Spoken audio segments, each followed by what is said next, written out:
Y en este mundo tan complejo hay que mirar el rompecabezas completo, porque si no, alguna de las fichas que uno no está mirando pueden producir estragos. 54 son los conflictos bélicos que tenemos, aunque usted no lo crea. Claro, en el último año casi todos miran a Medio Oriente, incluso olvidando un poco lo que acontece con la guerra entre Rusia y Ucrania. Pero hay otros lugares del mundo que son muy sensibles. Seguramente usted escuchó, ¿sí? Taiwán siempre está ahí, China al acecho, movimientos militares, las respuestas que podrían venir por los Estados Unidos, las dos Coreas, Corea del Norte, potencia nuclear, Kim Jong-un, y que entre otras cosas, bueno, bombardeó una ruta de comunicación, la única con Corea del Sur, no se usaba, pero todo un mensaje. A ver qué nos puede decir al respecto alguien que, bueno, analiza la política internacional con mucha agudeza. Usted lo sigue en sus redes, es periodista, escritor, alguien que siempre está poniendo el ojo, la lupa en el lugar correcto. Querido Nacho Montes de Oca, ¿cómo estás? Buen día. Buenos días, como siempre un gusto estar con vos. Nacho, ¿qué nos dices de este eje del mundo que, claro, de alguna manera todo está muy interconectado hoy, ¿no? Algunos dicen cuando las fuerzas están puestas en algún lugar del conflicto, algunos otros dicen este es el momento para aprovechar y también nosotros atacar y producir cambios geopolíticos. ¿Qué nos dice de lo que está pasando ahí? Taiwán siempre está en la mira, los chinos hacen lo suyo de manera silenciosa y las dos Coreas que también dicen bastante. A ver, esto que comentás, que Corea del Norte dinamitó las rutas que conducen a Corea del Sur, es un poco como cuando Cortés quemó las naves, ya no hay vuelta atrás. Y lo que está sucediendo es un gran conflicto, no son conflictos. Todos son conflictos en una misma línea, si se quiere, en una misma línea tectónica. Son terremotos que están dividiendo las placas y esas placas tienen nombre. Uno es el mundo democrático y otro es el autocrático, las dictaduras. Si uno entiende esto y reemplaza el viejo dogma de derecha por izquierda, se hace relativamente sencillo entenderlos y más fácil condenar y tomar partido. Corea del Norte, ¿qué es lo que está haciendo Corea del Norte? En realidad lo que se está configurando es un conflicto a escala mundial, como dijimos, en estas dos esferas y un mundo que en su gran mayoría tiene que decidirse de qué lado está. Porque Corea del Norte no solamente está amenazando con sus armas nucleares a Corea del Sur, eso lo sabemos de la guerra del Corea, la década de 1950, también viene amenazando a Japón, la gran potencia, si se quiere, democrática de Extremo Oriente. Pero también hay que entenderlo, vamos a ponerlo en contexto. Esto tiene mucho que ver con el bloqueo que días atrás hizo China de Taiwán. Y hay que explicarlo de una manera sencilla para que lo entiendan todos. China es una potencia emergente, quiere ser potencia, quiere ser la primera potencia mundial. Pero es un requisito. Primero tenés que controlar el barrio para controlar la ciudad. Quiere ser potencia regional primero y tiene un problema. Si uno va al mapa, se va a dar cuenta que Taiwán, esa provincia rebelde donde se refugiaron las fuerzas del nacionalista Chiang Kai-shek en el 48, luego de ser derrotadas por la parte comunista de Rusia, en la isla de Formosa se refugiaron y se convirtió en Taiwán. Esa isla de Taiwán está frenando la expansión de China hacia todo el Pacífico. Un Pacífico que China reclama como propio. Y cuando uno entiende esto, cómo se frena la salida de China, va a entender otros conflictos, como por ejemplo los que tiene con Vietnam o con Filipinas, en donde Estados Unidos acaba de colocar 4 bases nuevas. Y también los tiene con Bután, los tiene con Malasia, los tiene hasta con Singapur. Por supuesto con Corea del Sur también. Y volvemos a hablar de otra Corea. ¿Y esto por qué sucede? Porque China está arrinconada. Volvamos al mapa. Hacia el norte está Rusia. Hoy son aliados circunstanciales. pero en la década del 60 tuvieron una guerra abierta, porque la frontera no estaba delimitada. Y durante muchos años Rusia se vio obligada a poner divisiones en esa frontera, muchas. Normalmente tenía 250.000 tropas en esa frontera. Y eso que, claro, tener una alianza le permite llevar esas tropas hoy a Ucrania. Y ahora empezamos a entender por qué las alianzas tienen un sentido práctico. Y si vamos hacia el oeste, tiene a India, su gran enemigo regional, la otra potencia que quiere ser la que comande la región. Y hacia el este tiene a Japón y tiene a Corea del Sur también. Entonces está arrinconado y tiene que salir por algún lado. Entonces ayer mandó sus barcos y aviones a bloquear a Taiwán para decir no solamente que reclama la isla de Formosa, sino que además está ahí, que tiene una marina que va a camino a ser la más numerosa del mundo, no la más poderosa es la de Estados Unidos, por lejos. Un pequeño dato. Hoy China está construyendo su cuarto portaaviones. Sería el quinto si no se hubiese incendiado uno que pertenecía a Ucrania. Ah, detalle. Era ruso, fabricado en Ucrania, se deshizo la Unión Soviética y terminó siendo chino. Fue el primer portaaviones. Pero está fabricando una enorme flota y necesita demostrar que es poderosa. A su vez, para demostrar ese poder que no solamente es militar, tiene que tener alfiles. Uno de esos alfiles es Corea del Sur, Corea del Norte, perdón. Y uno de los alfiles de Estados Unidos y de Occidente es Corea del Sur. Y ya empezamos a entender por qué este movimiento, porque China necesita imperiosamente demostrar que puede proyectar su poder. Y uno dirá, y bueno, ¿y qué tiene que ver con Medio Oriente? Bueno, se lo contestamos muy fácil.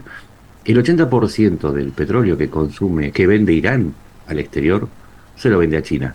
Bastaría con que China le diga al ayatollah Khamenei, no te vamos a comprar más petróleo hasta que dejes de agredir a Israel.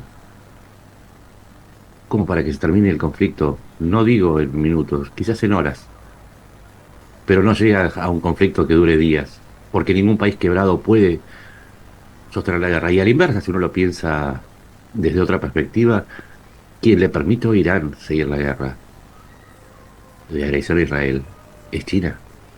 No solamente por esto, sino también porque recordemos que en julio reunió a todas las facciones de Palestina para unirlas.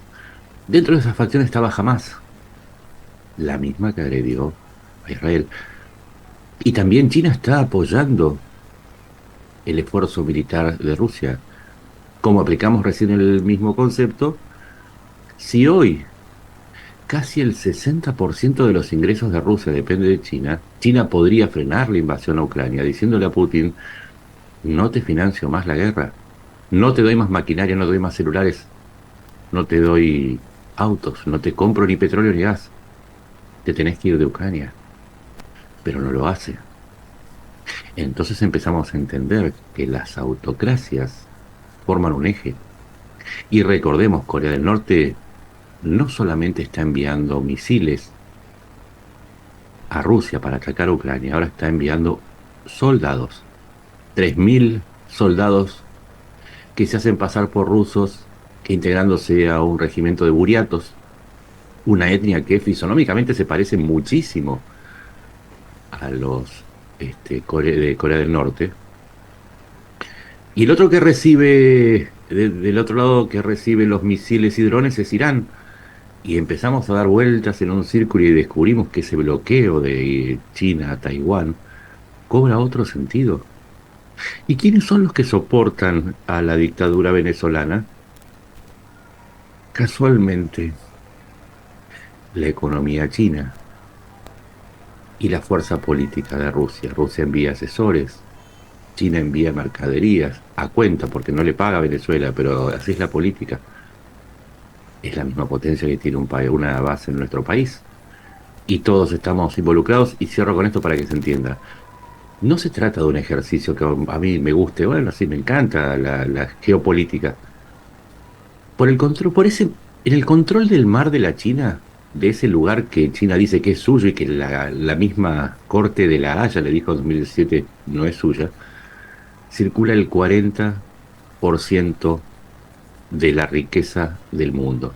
Repito, de cada $10 que produce el mundo, 4 pasan por el mar de la China. Y si hay conflicto en la zona, quien controle eso va a controlar un 40% de la riqueza mundial. Y esa riqueza mundial de la cual nosotros hacia allí exportamos, desde allí importamos.